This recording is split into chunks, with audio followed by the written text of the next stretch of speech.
In this video, we're going to get the front bumper painted, install the winch, and mount it all up to the Tundra. Coming up. A bad day. That's yeah!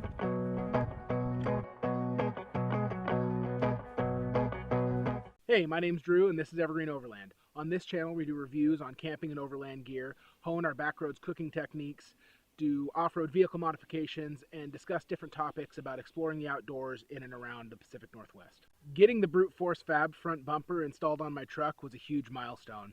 It completely changed the look of the truck, gave me great recovery points, made my approach angle a lot better, made the truck much more rugged for any rocks or trees I might rub into out in the trail, and gave me a great location to mount my worn Zeon 8S winch.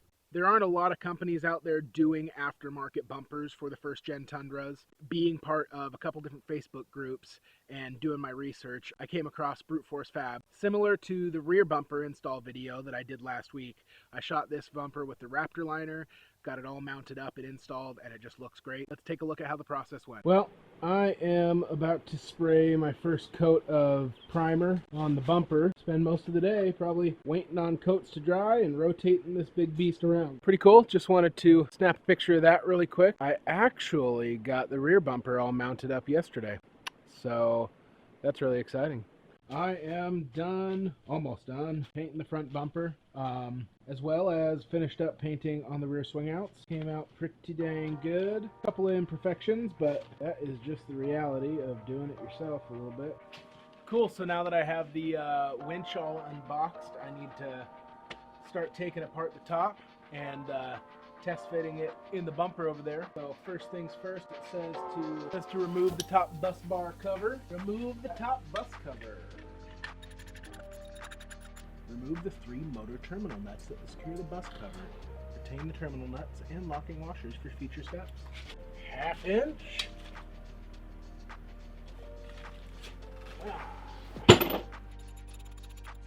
Using a T40, remove these 4 flathead torque drive screws. I think most of the stuff in this little pack is going to be for wiring up the solenoid on the other end, the control pack on the other end, somewhere different. Well, I got it pretty well marked out, just got to cut it now.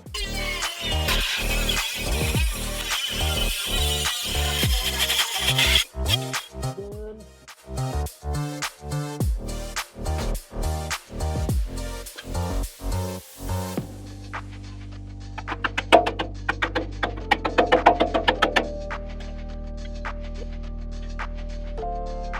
Try not to throw my back out.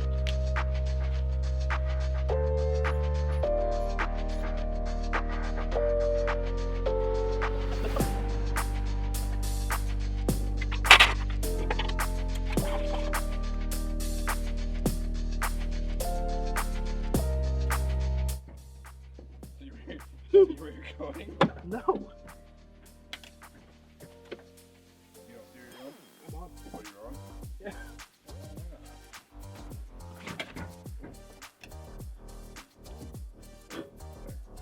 There. Are you on? Nope.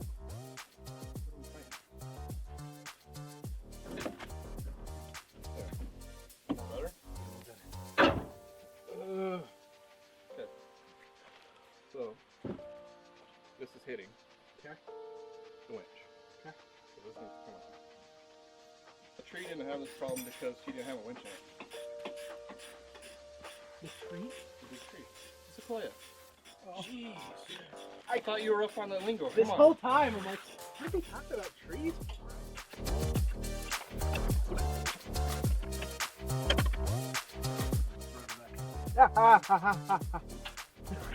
Sorry. You need to be more communicative. Yeah. It's pretty tight. I think you're good. That's pretty tight. Super tight.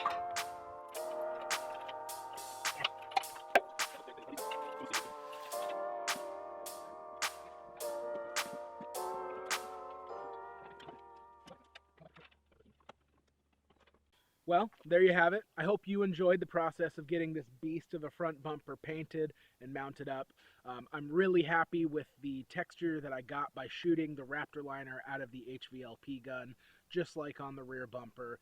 It came out nice and even with a really resilient coating. Since installing the bumper, I had a chance to get out on a weekend trip with the Advance Off-Road group and was able to actually do a recovery and give the bumper and the worn Zeon 8S winch their first run through and testing. It was actually the first recovery I'd ever done, and I was really thankful to have the knowledgeable group of the Advance guys there to kind of walk me through proper safety procedures for doing it. But we had a break on the trail, and I ended up having to pull this Westfalia. Actually, I'm not sure if it's a Westfalia. I think it's a Synchro, Volkswagen Synchro. Is that right? I'm not too hip on the van knowledge, but anyway, I was able to winch this van backwards out of a situation and get him on back down the road to get some much needed repair. But it was super fun to do and super confidence building. The bumper's great. It's ready to go. What's going to be coming next is I've purchased some different Baja, I think they're Squadrons, as well as some fog lights for the front of this thing. But I need to decide if I'm going to go with a switch distribution company like an S Pro or an S Pod or anything like that, or if I'm just going to wire up my own. And I'm also debating mounting a high lift jack up here on a bull bar mount. I actually saw this on Instagram if you want to check it out on the Three Amigos page. The Three Amigos are an off-road driving school that helps you with the proper safety and procedures for not only driving your vehicle off-road, but also doing different types of recovery. If you're new to this, I would definitely recommend going over to their Instagram, going over to the website, and making connection with those guys, get into one of their classes, and learn some of the basics of off-road driving. If you're interested in any of the products I used in this video, I'll put a link to them in the description below. If you have any comments or questions about the build, please throw them in the comment section below, and I'll try to answer as many as I can. If you like this video and want to see more like them, please let me know I've done a good job by subscribing and hitting that like button. You can follow me over on Instagram at Evergreen Overland or also at evergreenoverland.com. Thanks for watching.